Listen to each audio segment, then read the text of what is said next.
Well, I spent a lot of time outdoors, and when you're in nature and you can see it and experience it, it's awesome and full of mystery, and it's almost a spiritual sense that you have, or at least that I have when I'm in nature. And it's very unsettling to see how we've positioned ourselves these days relative to nature.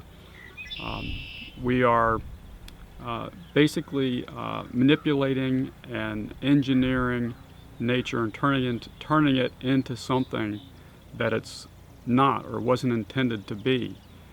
For example, we're manipulating plants and foods, changing the DNA of plants.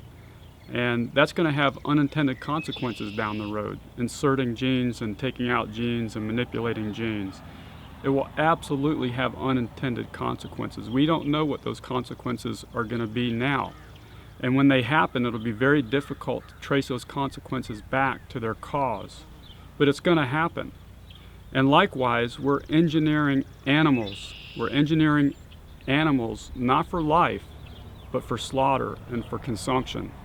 We recently took a trip to the farm sanctuary near Ithaca, and it was really sad to see what we've done to some of the animals that we raise and slaughter on factory farms. We saw hogs that have been bred to have a maximum weight, and if they eat an unrestricted diet, they get so heavy that they're not able to stand, or at least they have difficulty standing. And so at the sanctuary, the hogs that they've had to put on a restricted diet just so that they can keep their weight down so that they can stand up. We saw a turkey who had his feathers up and is looking, and apparently continually looks for a mate, but will never ever be able to mate because he's been engineered to be so breast heavy that mating is impossible for him. And of course we hear stories too of chickens on factory farms who've been bred to be so heavy that they can't stand, their bones won't allow or support their body weight, so oftentimes they just sit in their own waste. Dairy cows that are impregnated and continuously milked with udders that are abnormally large and oftentimes swollen and infected. This is what we've done. We've engineered life not for life, but for slaughter and death and consumption. And this is how we're treating nature. And there will be consequences to pay for that down the road. And it's just simply immoral. We need to learn to live in accordance with nature.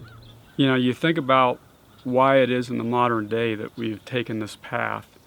And I think it's because as a society we've lost our reverence for nature, our awe of nature. And we have reduced life down to the pursuit of money and commercial objectives. And so it's really that drive for money and commerce that has motivated us to see nature as a means to an end instead of as the ultimate end. And somehow I think we've got to get back to this idea that nature is mysterious, nature is beautiful, it's awesome, and it's something that should be revered, it's something that should be respected. And I think that's what we've lost today, and we've traded that for money.